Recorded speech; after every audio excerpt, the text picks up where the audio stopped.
Jerusalem.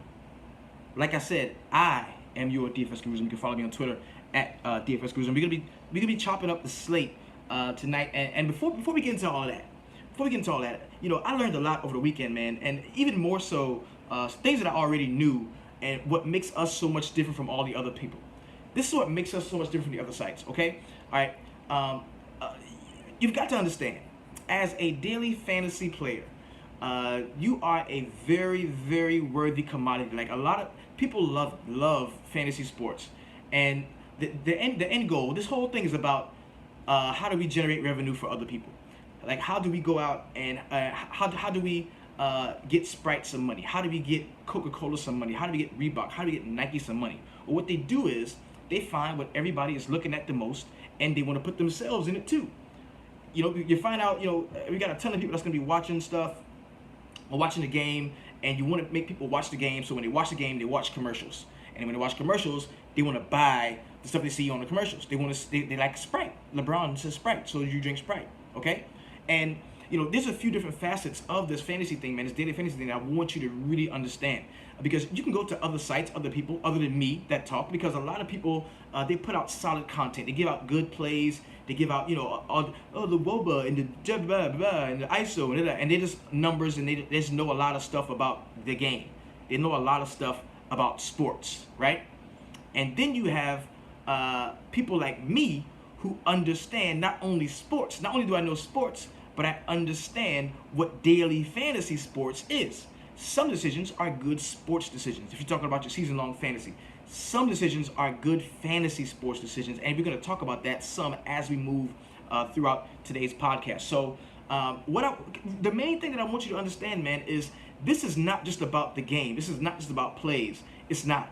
There's money involved, bro. When there's money involved, there's politics, and there's differences of opinion. There's a lot of things we need to take into consideration as we are playing daily fantasy sports. And the beautiful thing about what we've been able to do in the sweatshop is I've been able to take guys that I like sports. I used to play in high school. I was a starting point guard, or I was a shortstop from a high school. I played in college. I take guys that like sports, get them to understand that they need to have a gambler's mentality in order to be successful.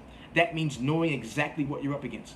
That's knowing exactly what you're up against. And I think the fact that there's so much nostalgia and so much great thoughts and memories associated with just sports, that we fail to realize that we need to have that gambler's mentality as we play daily fantasy sports. And by that, I mean, look, we look at the most successful people in DFS right now. We call them the Sharks, right? Well, those guys, what they do is they came over from the poker world. These were guys that were on the poker channel, ESPN. Probably don't know shit about sports. Probably never bounced a ball or picked up a bat in their lives. But they do understand the gambler mentality. They know that if I get more chances to win than you do, I'm probably going to win. Hence, the max enter guys. Do I dislike the max enter guys? Hell no. We need them, because those are the guys that put in the very most money from slate to slate, day to day. Those are the guys that keep DFS going with their $156 lineups or their $150, $20 lineups. Those are the guys that put the pots in place for us to win, because we don't have that type of bankroll. So I love those guys. Thank you. Shout out to the Sharks for putting all that money out there for us to take. What I don't like is when those same motherfuckers, those same people that put all of the money into DFS to try to suck up our money that way, because they know if they have more entries than we do, then they have a better shot at winning. I don't have a problem with that. And I know this is true because so many of us in our group take them to the side in head-to-heads and beat their fucking heads in. How many of you grab a guy and you take him to the side and head-to-head and you spank the shit out of him? I've seen it a lot in this group. And some of those names, while you may not know the names of the guys that you were beating, when I look at it, you guys were beating Sharks in head-to-heads. Y'all have been. I've seen some of the best DFS players in the world in some of your head-to-heads, and you're whipping their ass. So these guys are not smarter than you. They don't know more about sports than you do. They're not better than you are at all. They've got two things going for them. Number one, they have more money to put towards their entries. That's number one. And number two, they are also the guys that put out most of the content. You see, somebody like me, I have no interest in telling you a bad play. like today, I have no interest in telling you that Ubaldo Jimenez is probably going to give up a few jacks. Like if I tell you that and you stack against Jimenez and you play some Minnesota bats and you win, it's not going to hurt me because guess what? I've got $30 invested in tonight. It's not going to kill me. You know what I mean? It's not going to hurt me. I'm sharing information with you that I picked up along the way. It's not going to kill me. But if this dude has 20 bands invested and he has a show where 17,000 people are going to watch what he says and he's going to play, he wants you to play according to what he's saying, why the fuck would he tell you to play Minnesota guys? Why would he tell you I listened to a guy today. This dude says, "Yo, I think that Pineda is probably going to be the highest owned guy on the slate." What the fuck are you thinking? You don't think everybody's going to be on Greinke? Is he saying that to take you off of Greinke by saying, "Oh, Pineda's going to be the chalk, so in your cash games, play Pineda"? Or he's trying to scare you, $12K, man, that's just too much to pay for Greinke. That's bullshit. Everybody's going to be on Greinke today. Everybody's going to be on. So these are the things that the Sharks do to get you off of stuff and to jumble your mind and fuck you up. This is what they do, man. And I'm telling you, I know this because I've seen it with my own two eyes. I've seen it. They're going to tell you, don't play a guy or play a guy. But you look at their lineups, bro, they're playing all the guys they're telling you not to play. They are. And they're not playing the guy. They're not playing the guys they're telling you to play. They have an interest in you losing. Now, and I talked to an NBA executive. This was the president of global marketing for the NBA. And I'm going to tell you what he says, okay? They don't really like the Sharks too much. They don't love the Sharks. They love us. They love us because the more of us there are that play daily fantasy sports. Be honest with you, I had no interest in basketball. I'm a Knicks fan, okay? Okay, there it is. And I had very little interest in NBA until I really got back into DFS. It made me watch every fucking game. Yo, I swear, the last 2 seasons, bro, I have watched every single NBA game, all of them. Every one of them. And it's because of DFS. So they love us. They love the regular guys because we are the ones that are going to watch TV. We're going to watch the games, and then we're going to go out and we're going to buy the things we see on a commercial. We're going to buy Sprite. We're going to buy Coca-Cola. Whatever works in concert with the NBA in order to get their ad revenues up. We're gonna patronize those items. We're gonna buy those things. So the NBA, the NFL, they love us. They don't care about the Sharks. DraftKings and FanDuel, they love the Sharks. DraftKings love the Sharks. FanDuel loves the Sharks. All of the sites, they love the Sharks. You know why? Because the Sharks put all the money into DFS. They put half of the money into DFS. So all FanDuel and DraftKings cares about is getting their 10% rake. That's all they care about. As long as they get their rake, they don't give a fuck if 90% of us are losing. They do not care. They do not care. And they shouldn't. They don't have to care. They don't have to care. That's not the point. We need to care. We need to care that 90% of new DraftKings or FanDuel users are losing. And they're losing big. We need to care about that. And the only way we can combat that is for us to stick together. For us to stick together. Because guess what? If we get together, and I'm not talking about sharing the same lineup. I'm not talking about all of us getting in and sharing lineups. No, I'm not talking about that. That's whack. That's collusion. That's another thing that Sharks do. They share lineups. I'm not talking about that. When you look at a GPP and you see like, damn, all these dudes got the same damn lineup. It's like 15 of them in first place, and it's the same fucking lineup. Then you know the collusion is in order. You know that's gonna happen. I ain't talking about doing that bullshit. I'm talking about us getting together and share strategies. There's groups all around of small indie sites. We all have YouTube channels. I'm talking about Fantasy Phenom, Gundacker, the DFS Sweatshop. There's so many of us. There's so many of us on YouTube that go out and provide this content for free on YouTube, and then we give you a more in-depth look at what we're doing in our website, the stuff that we have away from the channel. So that is the point, man. That is why it's so important for you all to be a part of movements like the one that we started here in the Sweatshop, okay? I want you to change your mentality, man. This is not just about plays, bro. It's not. This is not just about, oh, this is a great play. That's a great play. It's not just about that. You got to have that gambler's mentality, man. You got to know what you're up against when you're putting guys in lineups, okay? You got to know what you're up against. And you're up against a bunch of motherfuckers who have all of the entries. Not only that, but they also influence the larger media sites that you see. My naked wife is on camera. Get out the damn camera, my naked wife. My naked wife is on camera. Why would you do that? She's a ham. All right, so back to what I was saying. And what they do is they influence the media that we see. Like right now, my personal phone number, you can call me. I talked to a guy today, D West. Chopped it up with D West for a long time today. We had a very good conversation. Can you call those guys? Can you call them? Can you pick up the phone and say, hey man, whatever Roto guy, whatever your name is, I've been struggling lately, man. What do you think I should do about this and that? Fuck no, you can't call them people. You can't call them. Let's go ahead and jump into the slate. I have to throw some ones at the wife, right? Check it out. All right, so here we go. Let's go ahead and jump into today's. We got a 9-game NBA slate here. MLB slate.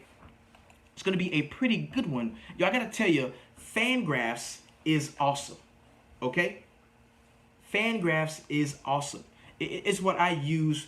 I mean, more than any other item, FanGraphs is what I use the most. It is my single favorite place to go and get information when it comes to MLB. Very solid stuff we have over on FanGraphs. So I want you to take a look at that most certainly. Okay. So let's go ahead and jump this up. Make sure we are available.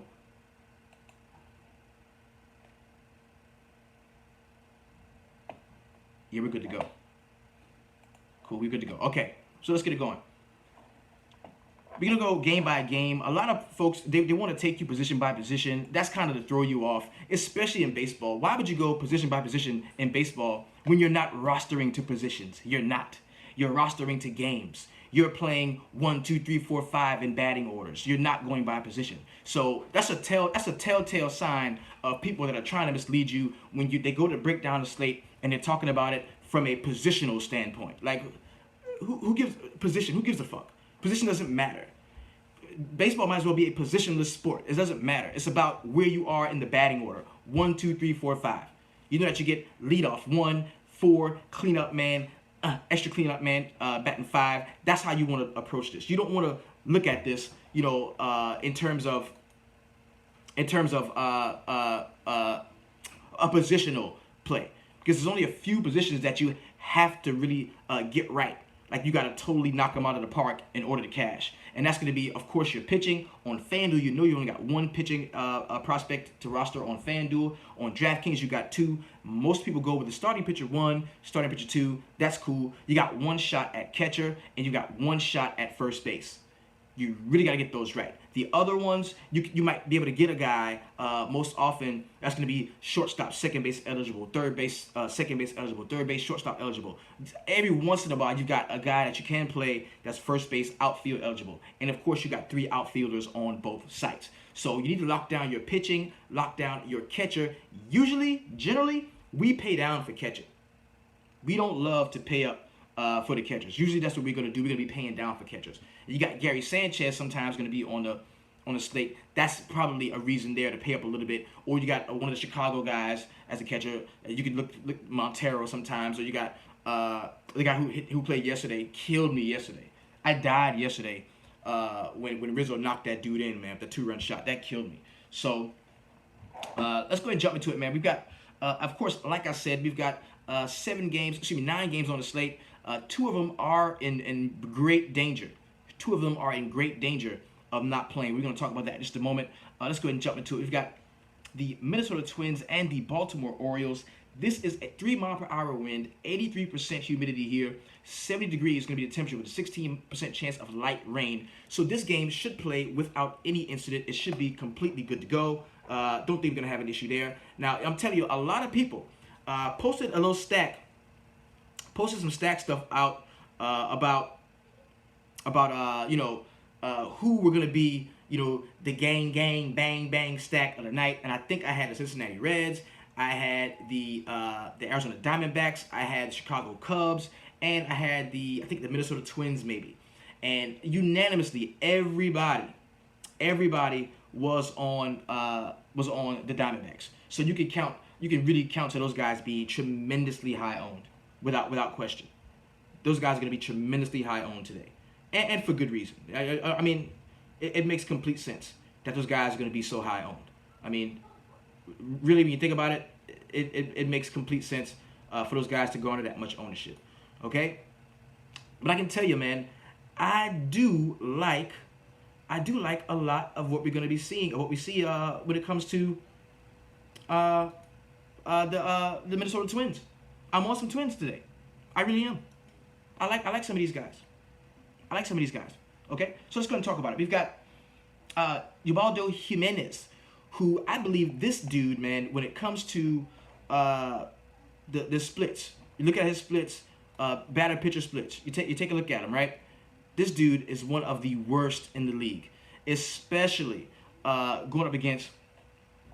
Let's open it up and take a look. We're gonna open it up and take a look. You can see here on the screen, but you guys can't see. But we're gonna talk about it some. All right, so against left-handers, man, this dude fucking sucks. Okay, we're talking about a 440 WOBA against get up the left-handers. Like, this is a guy that gives it up. 443 WOBA to left-handers. Right-handers 315. So that means to tell me that if you see some left-handed guys in the order for the Minnesota Twins, man, you can definitely take advantage of them. You can definitely take advantage of them. Right off the bat, Brian Dozier is a guy who has a tremendous BVP against Jimenez, so he's a guy that I'm going to be penciling in. Robbie Grossman, a very good play, switch hitter, batting second in that order right behind Dozier. I like him at 3.7. Yo, Joe Mauer. We've got some Mauer power believers in the sweatshop, and I think he's going to be in a few rosters. I'm not saying that I can't get behind it, but in my Coarse Minnesota stack, that's not a place that I'm going to be going, but I do see the interest there. I definitely see the interest in playing Joe Mauer. I do. I'm not going to, pump fake like I don't like him at all.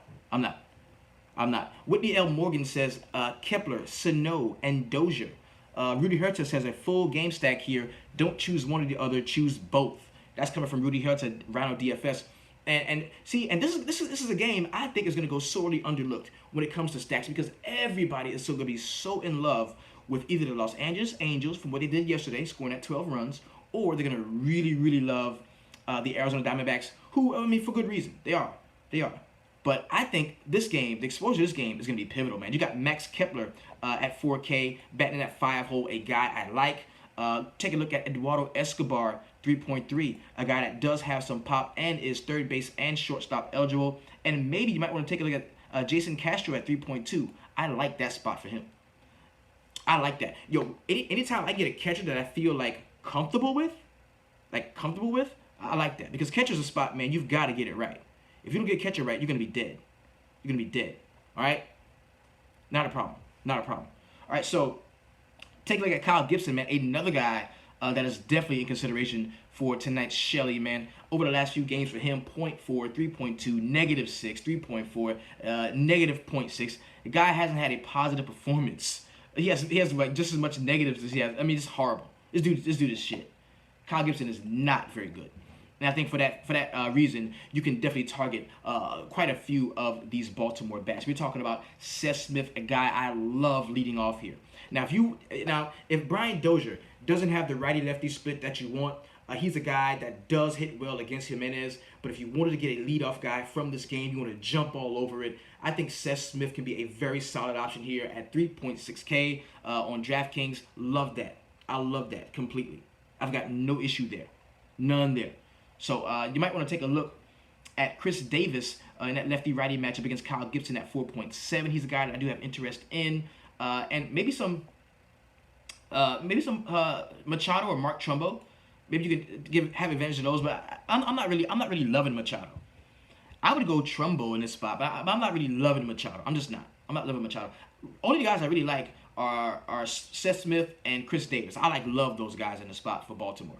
I'm not really in love with Machado and Mark Trumbo and those guys, but I can play some of them. I think the most exposure I'm gonna have to this game is gonna come from the Minnesota side. I think Jimenez can get destroyed in this spot, and I'm definitely willing to take advantage of that here, without a doubt. Mark Davis has game stack. April Fowler, Mo the Machine. Yo, I'm telling you, I was in Miami, bro, and I was so ready to get back, because after kicking it with a few of those guys, man, FanDuel execs, NBA execs, after kicking it with a couple of those guys, man, it gave me, an increased sense of urgency to come back and let you guys know exactly what this shit is, man. The FanDuel DraftKings, they love the Sharks. They love them. And they should, because they put all the money in. But the NBA, the NFL, MLB, they don't give a fuck about junk. They love us because we are the ones that watch the ads, we watch the commercials, we watch every game. The NBA in-play app came out, and this was ingenious, bro. What the guy did was created an app that you could watch the game, and you have to hit if you hit a turbo button while a specific player is on the floor, it gives you more points for everybody around that scores. So in order to get the player, the game starts and you pick 4 players: first quarter, second quarter, third quarter, fourth quarter. You pick all of the NBA guys. You pick them all, and then you play, the guy that you like, and you play according to it. So it's kind of like fantasy, but it's cool. It's cool as fuck. It's a great app, right? And I looked at it. This dude, we played it at the live final, and I'm like, yo, this dude just got me to watch a whole fucking game by playing this game. And not only did I watch the games, but I watched the commercials, and I watched the ads from the in-play app. And now I want some skills, and I want to drink a Sprite. They love us. They love us. And that's why they wanted to make it more fair for us. That's why we're seeing the 20 entry max cap in some spots. That's why we're seeing things different. So, and I'm all about it. Yo, I want as many regular people to play DFS as possible. I want come on, everybody, come play. Next game we got is going to be the Kansas City Royals and my New York Yankees. 7:05 first pitch goes out here. 4-mile-per-hour wind falling back toward the infield on the left side. We've got 65 degrees, 17% chance of light rain in this spot. Yankees projected at 4.7 runs. The Royals at 3.8. Now I'm gonna tell you something, okay?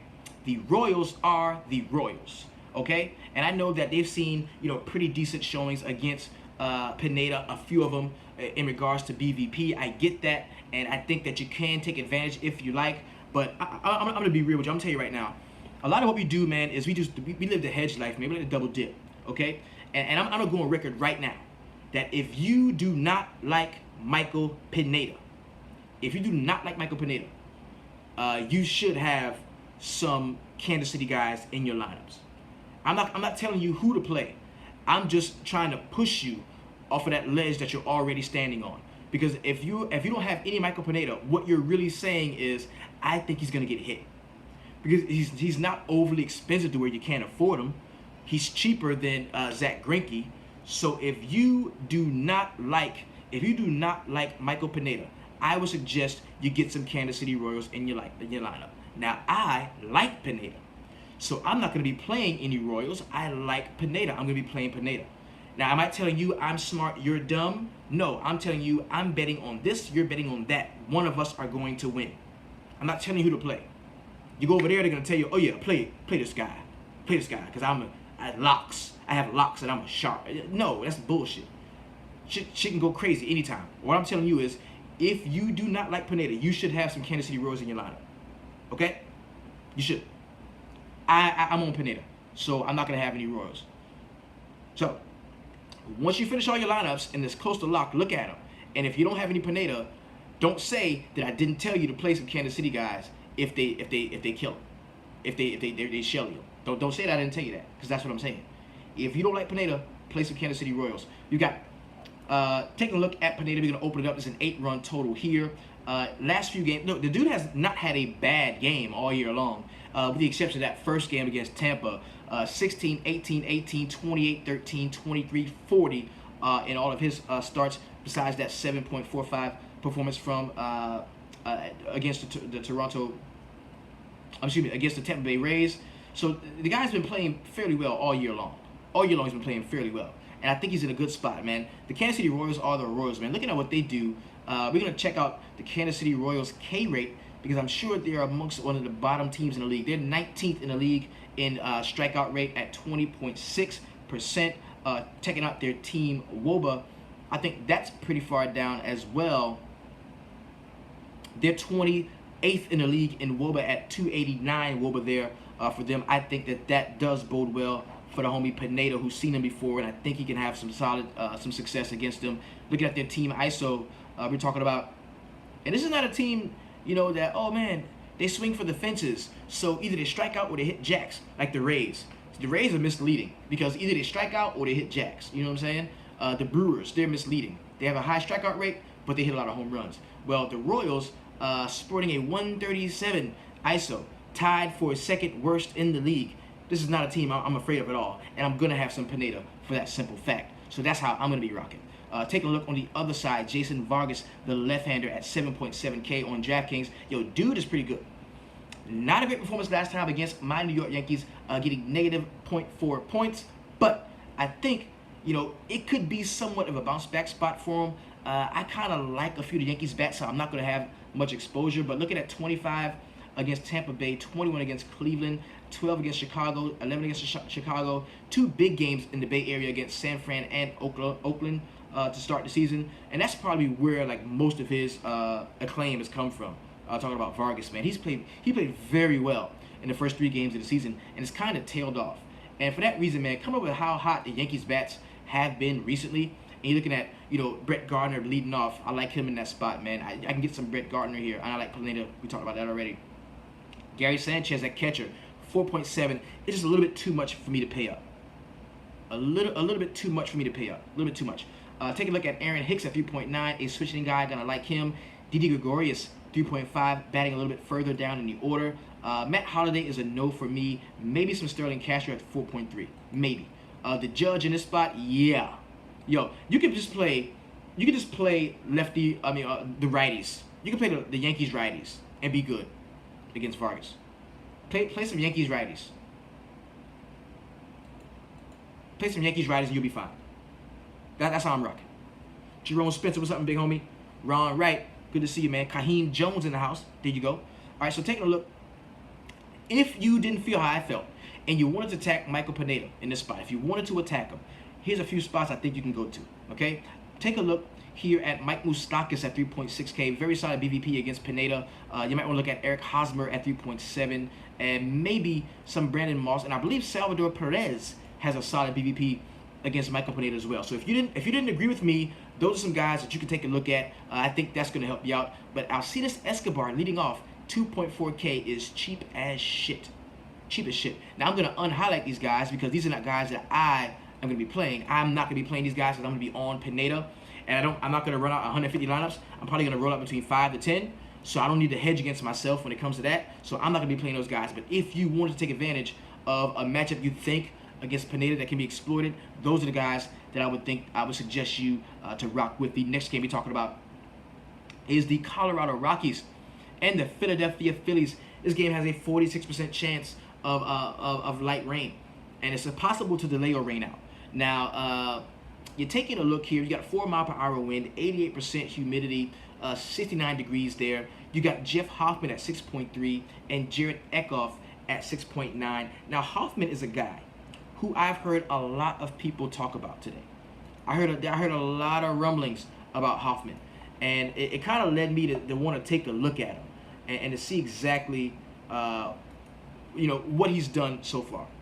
What we've seen from Jeff Hoffman so far. So, checking out the splits that he's got.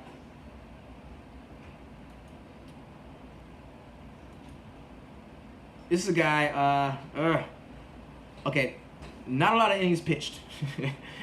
398 WOBA giving up the lefties, and a 351 WOBA giving up the righties. Not a lot of innings pitched here in 2017. 3 innings pitched against lefties, 3.2 against righties. Not a lot to go on here. And I think that could work to a positive or to the negative. And I mean, he could go out and hurl and sling it against Philadelphia. Or they could really hit that young pitcher, man. So I'm going to take a shot at some of these guys. There's one guy that I was on the other day. Didn't really pan out for me. Cesar Hernandez. I like him in this spot. I think I'm going to take a look at him at 3.9. I'm going to enjoy that. Maybe some Freddie Galvis at 3.4. Looking down to Abdul Herrera at 3.6 is another guy I think I can use to exploit that matchup against Jeff Hoffman. So those are a few guys that I do like. Now, Jared Eckhoff in this spot, I'm not going to play him against the Rockies. Now, we know how the Rockies are much better at home than they can be on the road. Charlie Blackmon at 5.4K is just a little bit too much for me to get up to. So it's not that I don't like the White Sox. I don't like the Rockies in this spot. It's not that I don't like any Rockies in this spot. It's just that these guys are priced up a little bit too much for me. You look at Cargo, maybe I like him. Batting leadoff, a lefty-righty mash. I kind of like Carlos Gonzalez in the spot against Eckhoff at 3.7. That's the only guy that I really think I can sink my teeth into. That's going to be it for me. he's a one-off that I'm going to take advantage of. I think, you know, Cargo is in a really solid spot here. I like that. I've got no issue rocking out with Cargo. Okay. So the guys I like here is going to be Cesar Hernandez, Freddie Galvis, Abdul Herrera, and Carlos Gonzalez. No pitching for me in this game. I don't like either pitcher. I'm not on either pitcher in this spot. Don't love it. Either one. Next game we got is going to be the Cleveland Indians. Just had a question about Cincinnati Reds. We're going to talk about that in just a moment, man. I got Cleveland Indians and the Cincinnati Reds. It's 2 mile per hour wind coming back toward the batter box. 9.5 run total here. We got 5.4 projected for the Cleveland Indians and 4.4 projected for the Cincinnati Reds. We got Josh Tomlin on the mound at 7.2 against Scott Feldman for the Reds at 5.9. Feldman had a couple of decent games earlier in the season, and we just not seen him really show out. Besides that one game against San Fran, and he went nuts. We talked about that day.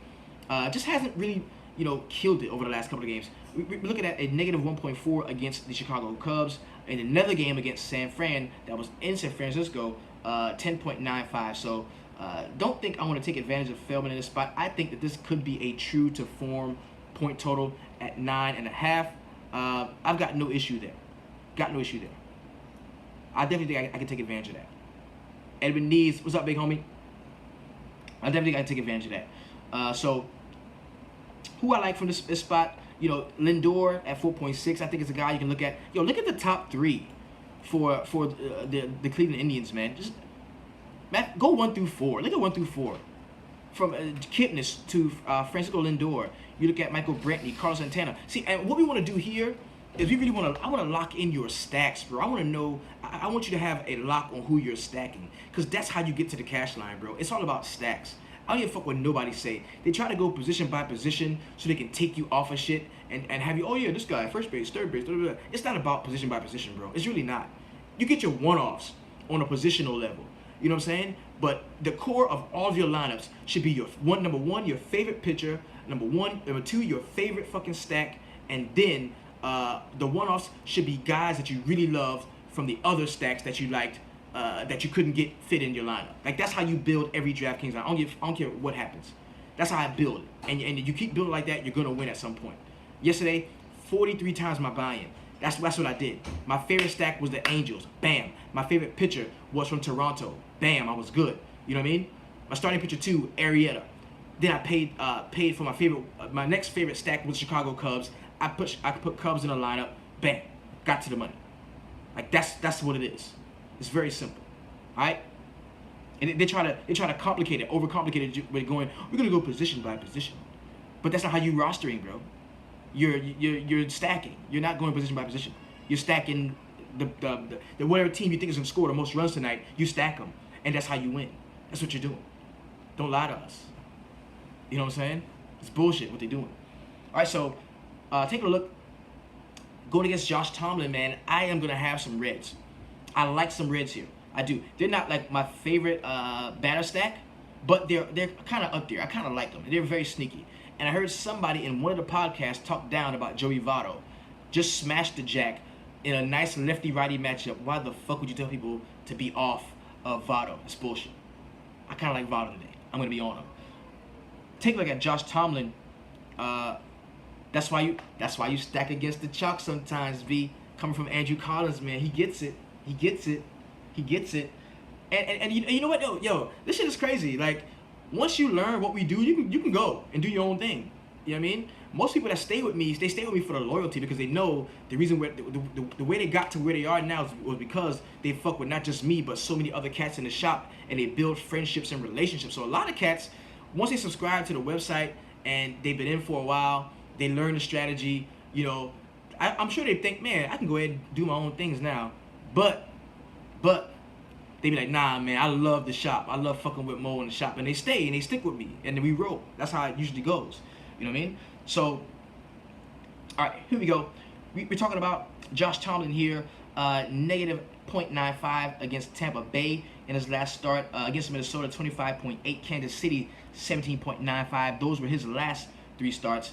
Tomlin is not a guy that, you know, in any other situation, I might give him some more consideration. I might. In any other situation. But I think I like the Reds so much today I like the Reds so much today that there's no way that I can play any Josh Tomlin, man. Give me some Billy Hamilton.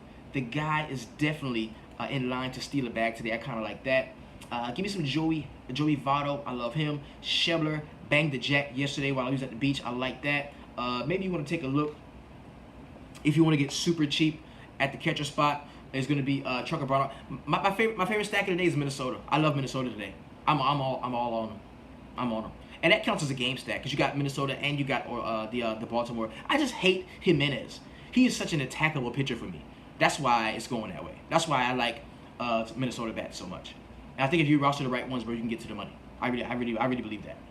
So definitely take a look. We talked about the Cleveland side, 1 through 4. That looked like a really nice stack there. You might want to look at Jose Ramirez as a one-off at 4.1. Then you got Lonnie Chisenhall, who played very well too. He played very well as well. So, Billy Hamilton, Joey Votto, Scott Schebler, give me the lefty or switch-hitting bats against Josh Tomlin, and I will be pleased. That will help me out.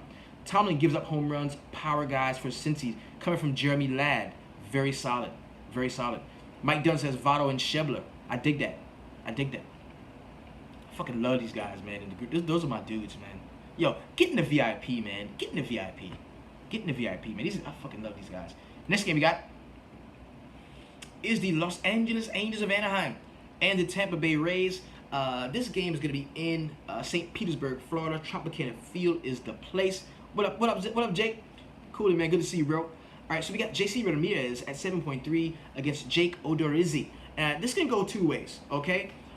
We've got an 8-run total here. And, I woke up, man, yesterday with the sunshine in my pocket. I'm telling you. I just was feeling, I was feeling the Angels, bro. I was just feeling the Angels. And we know, ever since we've seen Cam Maben come up and jump into that leadoff role, man, he has been killing it, bro. And he looked like a different team. I mean, because I think that, from a confidence perspective, when Maben gets on, when Maben starts the game, gets on, and Trout knocks him over to second or third, and then you see, Pujols come up. I mean, by the time they've gotten to the third, fourth, fifth guy in the rotation, the confidence is done in the pitching, and they have been taking advantage of Maben leading off so well recently, and that is what makes me want to take a shot at Jake Odorizzi here. But then I think about it, and I want to play the ownership game because I do have that gambler's mentality, and it's only a 9-game slate, so this is a slate where ownership is going to matter. It's going to matter some. Do I think everybody's going to be like, damn, man, they scored 12 runs last night. They're hot. Mike Trout's hot. All the touts are saying Mike Trout has the very best WOBA, better WOBA than only 1.9% of players in the history of baseball have a better WOBA than Mike Trout. They're going to drink the Kool-Aid. They're going to be all over Mike Trout, and they're going to play all of these guys, and they're going to have a subpar game. And against Odorizzi, that's definitely possible. So if I had to pick right now, what I want to do? Do I want to take Los Angeles Angels bats, or do I want to take Odorizzi in this spot? I would go Odorizzi. I like Odorizzi. He's a guy that I do like. I like him a lot. I like him. I just like him. 14, 15.9, 27.95, 19.45 in his last 4 starts. And the reason why I like him is not so much because of how good or great he is as a pitcher. One of the reasons why I like him is because pitching is very thin, bro. Outside of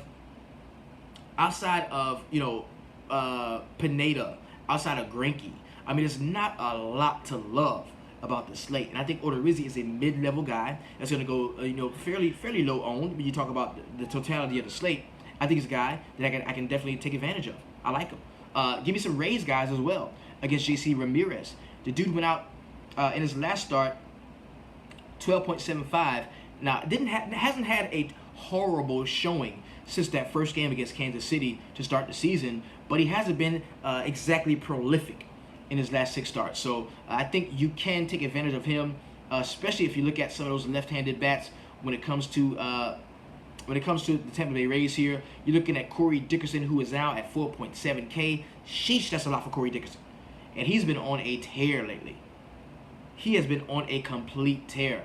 8, 38, 8, 21, 28. Hit a jack yesterday. So, dude, he's been nuts lately. Corey Dickerson has been nuts lately. So I definitely think that he's a guy that does deserve consideration. I probably won't have any exposure to him because the price is just a little bit too high for me. I think I'm going to be looking at guys like Kevin Kiermaier, maybe some Logan Morrison in this spot. Kobe Rasmussen's up to 3.9. I like Rasmussen better when he was cheap as shit. Derek Norris, who banged the jack yesterday, is also a guy you might want to use in this spot. I kind of like him. And then look at the guy in the 9-hole, man, Michael Martinez at 2.3. Might be helpful to get a guy like that cheap in your lineup if you're going to be paying up for Greinke and Pineda. Might be a guy to look at. The wraparound might see an extra at bat. So you might want to take a look at him there. Attacking Jake Odorizzi for you if you want to do that is as simple as just rocking with the 3. Maben, maybe some Trout.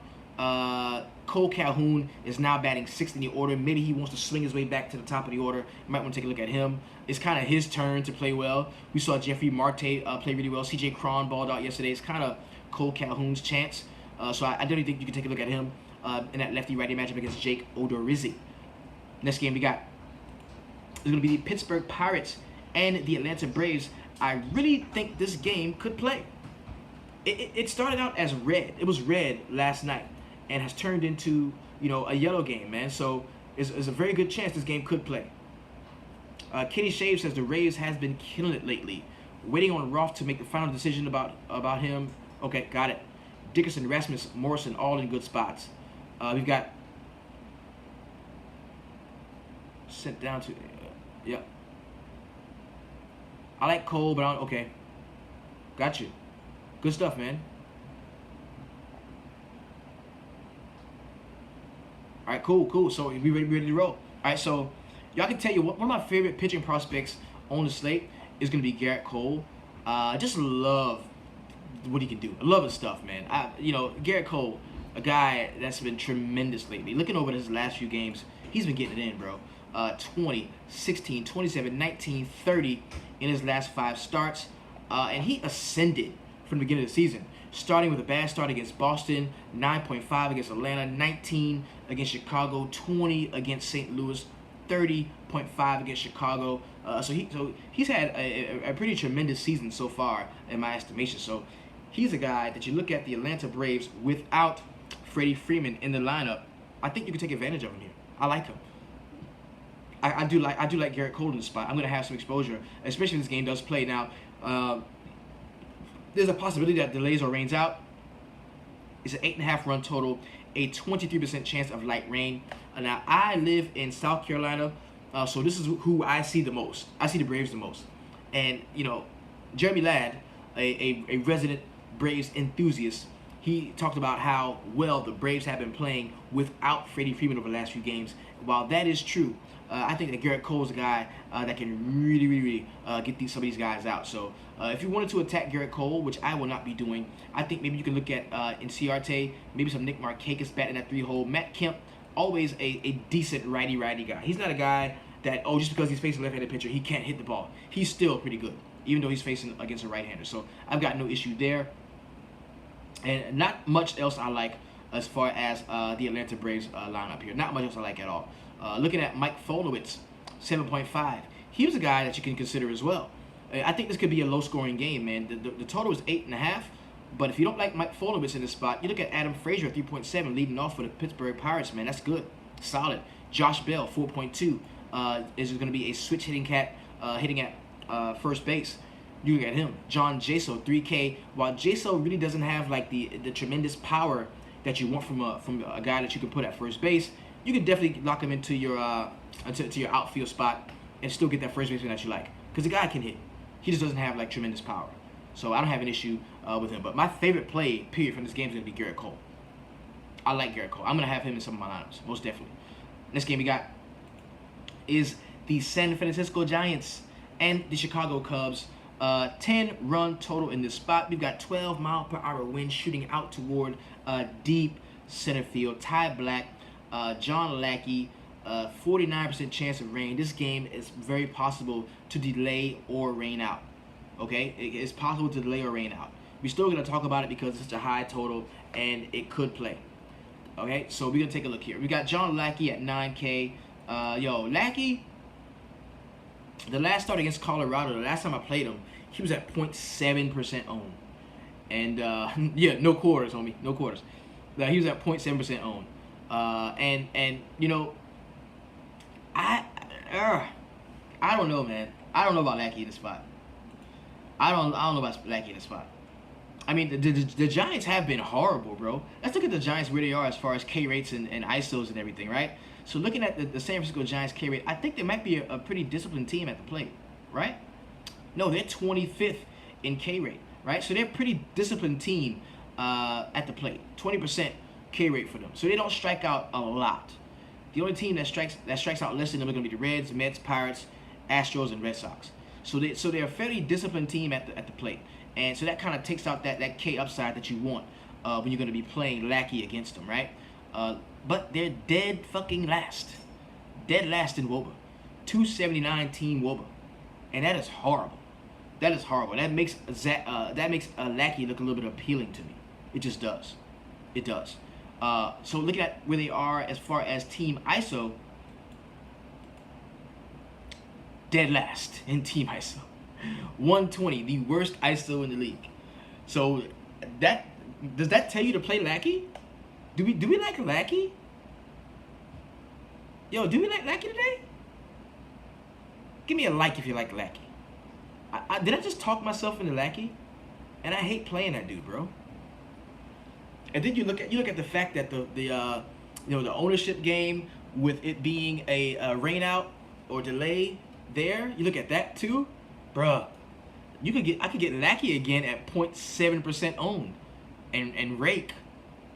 You know what I mean? I could get him cheap.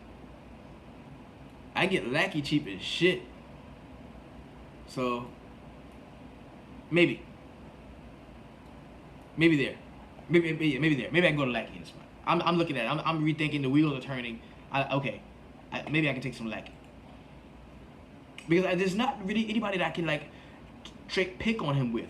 You look maybe Belt or Crawford maybe, but man, damn man, Lackey they suck. They suck. Cleveland has 6 guys who can bat lefty in their lineup today between lefties and switch hitters. So stacking Cleveland. Tampa lineup scares me coming from Lafayette Payne. Okay, got him. All right, solid shit, man, in the shop, man. Very solid shit. He's got a high pitch count. They should be in line for the W. Okay. Shout out to Josh Dewey, man. Edward McAdams, Jeremy Ladd is in the spot.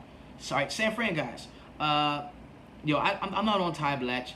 I definitely think Chicago is going to be one of the more chalkier stacks on the slates, and for good reason, man.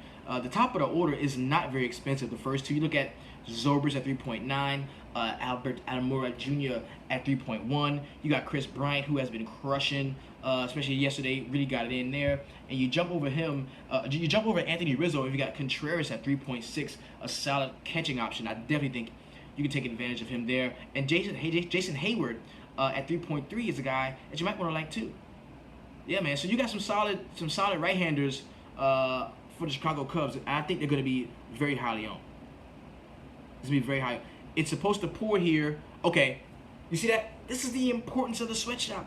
The homie Edwin Neves, a Chicago native, a Chicago White Sox enthusiast, says, yo, it is supposed to pour down raining here. Don't do it. Don't do it. Point taken. Point taken. You heard it here. Guys in Chicago, you heard it here. Wonderful. I love that. That's why the network is so vast, man. I like that. Perfect. Thank you. 9K is too expensive for Lackey, in my opinion. That's coming from Quinn Williams. Q-Dub. Good to see you, man. Big shout out to you, big homie. All right, so moving on to the next game, we've got the Detroit Tigers and the Houston Astros. Brad Peacock is going to be on the mound at 5.7K. Not a lot of stuff that we heard about Peacock, but I definitely think that you can take advantage of him in this spot. I kind of like Peacock today. I'm going to have a lineup that's going to be salary saving for me with some Peacock. I'm going to play Peacock. Peacock. What's in the name, bro? Let's look at the Detroit Tigers, man. Checking them out as far as K rate goes. They are 10th in the league in K rate. That's not good. 22.2% K rate for the Detroit Tigers. So you can definitely look to attack those guys in this spot. Take a look here at Team WOBA for the Detroit Tigers. They're 11th at 325. Team WOBA, that's not bad at all. You've also got them as far as Team ISO. They are here 11th in the league in Team ISO with 175, which is respectable. So Peacock is going to have his work cut out for him, but I think the value is there just because he's so fucking cheap. 5.7K, yeah, I can play him. Josh Dewey says Houston has one of the best bullpens in the league. So if you think that, if you think that the Astros can straight up outscore the Tigers, and you're going to see 5 or 6 innings from Peacock, you're going to get those points for the win, and whatever he does as far as those innings, as long as he doesn't give up a ton of points. So Peacock can definitely be a solid play for you at 5.7K.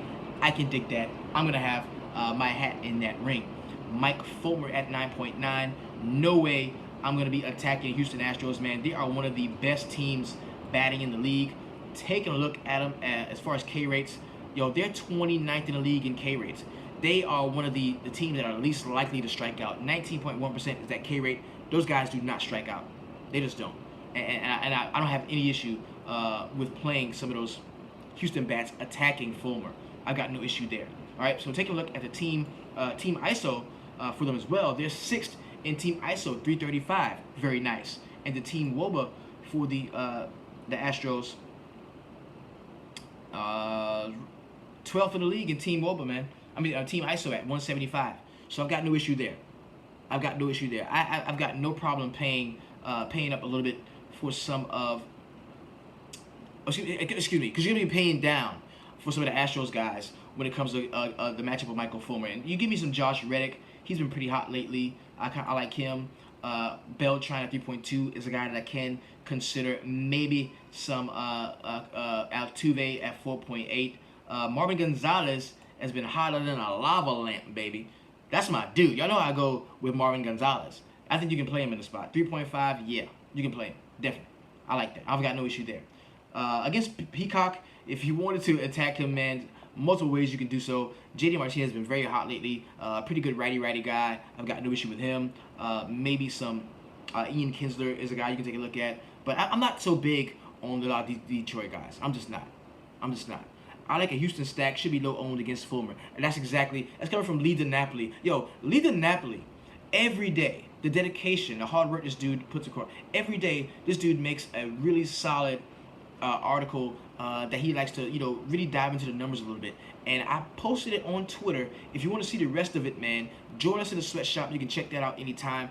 Also, Samuel, I Like to Drum, hops off our MLB thread as soon as this slate starts. He jumps off the next MLB slate. Very solid stuff there, man. So if you want access to those things, join us in the sweatshop, man. Go to the website, www.dfssweatshop.com. That is where it's all at. So really good stuff in here for you, though. Last game on the slate is going to be the Chicago White Sox and the Arizona Diamondbacks. Oh, so all right. So this is the one we got to talk about, and it's a good thing that this is the last game on the slate, okay? Because we've got to talk about this. Marvin did hit a bomb yesterday, coming from Q-Dub. That is so true. He did. He hit a jack. He did a damn thing yesterday. So we got to talk about this last game, because this is going to be like what separates. This is where the rubber meets the road in this last game. All right. Last to confirm, you got Miguel Gonzalez at 6.4 for the White Sox against Zach Greinke at 12K for the Diamondbacks. Now I'm gonna jump out on the limb, okay? Everybody Adams says, I hope Arizona goes overlooked tonight. Nah, they're not gonna overlook. Arizona Diamondbacks, for good reason, will be tonight's top-owned stack. No problem. Any lineup you see that's going 1 through 4 or 1 through 5, I think the majority of those you're going to see are going to be Diamondbacks rosters. I would also go far enough to say that Greinke at 12K is going to be one of the highest owned pitching prospects on the night. He might even be the highest, because I don't see a lot of people jumping on Pineda. I don't see that. I think a lot of people are going to look at BVP and they're going to be like, nah, fuck Pineda. They're going to look at Greinke and be like, oh man, dude is hot as shit, 40-point game. Give me some of that Greinke. and for good reason. For good reason. Now, for that reason alone, you know, I'm going to be playing some Greinke, but I'm also going to be stacking some Chicago White Sox against him. And I know all points say, Maurice, you're an idiot. Mo, you're dumb. Do not do that. But I'm going to do it. Because how many times have we seen the chalk pitcher on the slate? The can't lose pitcher on the slate. The guy, oh, it's just, how many times have we seen that dude get shelled? Get fucking shelled. And then, you know, the only guys that win have him in those lineups.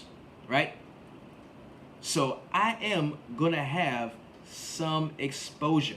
I'm going to have some exposure to some of those White Sox bats in honor of the homie Edwin Neves, our resident White Sox enthusiast. Now, it's 101 degrees in Chase Field. If they close that dome, good Lord. What's going to be cold? It's going to be hot as a motherfucker up in there. I'm telling you. It's going to be hotter than the crack pipe in there, baby. I'm telling you. 8-mile-per-hour wind going out toward right field. 36 dew point here. Like I said, they close the dome. It's going to be hot as shit. It's going to be hot. So, and that's true. The Diamondbacks have been playing some terrible pitchers. Terrible. Which Miggy Gonzalez is not very good at all. But still. So, I definitely think you can play some Diamondbacks one-offs. I'm going to do that. I'm not going to be stacking them because they're very expensive. Okay, Gregor Blanco, batting leadoff, is at 3K. Nice. Against Miguel Gonzalez, lefty-righty. Then you got Peralta at 4.5. Nice. I like that. Goldie is always in play. Goldie is always going to be in play, right? All right, so you got Jake Lamb, 5.6. That's just too much right now. That is a lot to pay.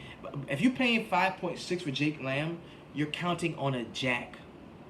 You're counting on a jack. You're counting on a jack, okay? Yo, John Jebber says, they have AC. I've been there. It's usually 72 degrees in the dome.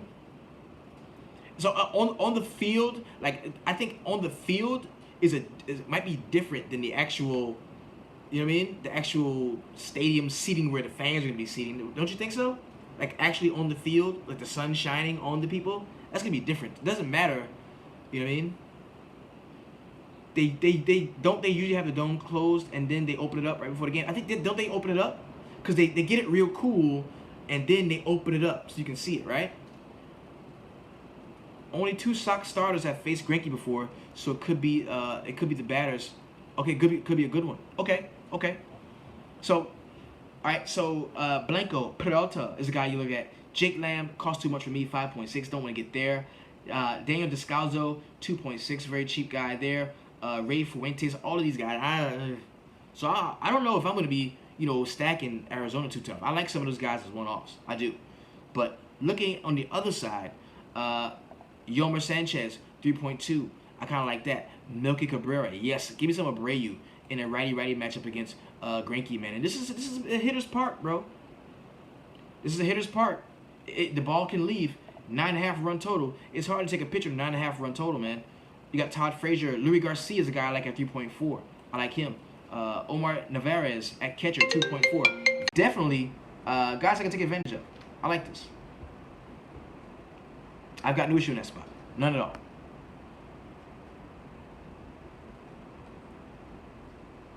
Damn. So it's gonna be a really good slate, man. I hope you enjoy everything. I want you all to go out, have a very, very solid MLB slate tonight. If you are playing the arcade stuff, man, it's tough. The arcade stuff is tough. Lamb is too hot for me to ignore. That's coming from Jeremy Ladd. I can't do it. He lowers it to actually start, all right, because the chances increase heavily as the game goes on. Yeah. I'm not on Lamb in the spot. I think I had him yesterday. He did what he's supposed to do. I had him the other day. He did what he's supposed to do. I don't. I'm not on Lamb. And he could go out and bang 2 jacks. Who knows? Just talk me into a Chicago White Sox stack. Yo, that's where I'm going, bro. I gotta tell you where I'm going. That's what I do. I tell you who I'm playing. You know what I mean? I can't tell you who to play, but I can tell you who I'm playing, and give you conditions under, you know, where you should play, who you should play, conditionally. You know what I mean? Because that's something that we do in the shop, man. If you like a pitcher, if you hear pitchers everybody talk about all day long, oh, these are the pitchers you gotta play. I love these pitchers. I love these pitchers. Oh my God, you gotta get some of these pitchers in your lineups, baby. Ooh, and you don't like them. If you don't like him and he's going to be the chalk, why not bet against the chalk? Why not play guys against the chalk? It makes sense. Because while 30% of everybody's going to be on, let's say, Zach Greinke or Pineda or whatever, you can be a part of that 1% of people that's stacked against him. And if you're right, you're right. And it's dope. You know what I'm saying? So, yo, buyer beware, man. And it's Monday. Shit's get crazy. So I'm going to fine tune and tweak my lineups. First pitch goes out at 7:05. It's gonna be Minnesota, Baltimore.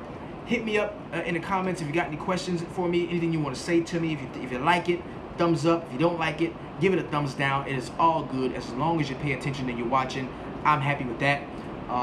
Yo, everybody in the Sweatshop VIP, man, thank you all so much for participating, man. You guys are the best, and I'm so fortunate to be a part of such an amazing group, man. I love you guys to death. Thank you so much. Let's go out. I want y'all to do two things, man. I want you to make a lineup in the turbo, throw that bitch in the main, and I want you to go out and keep it 300.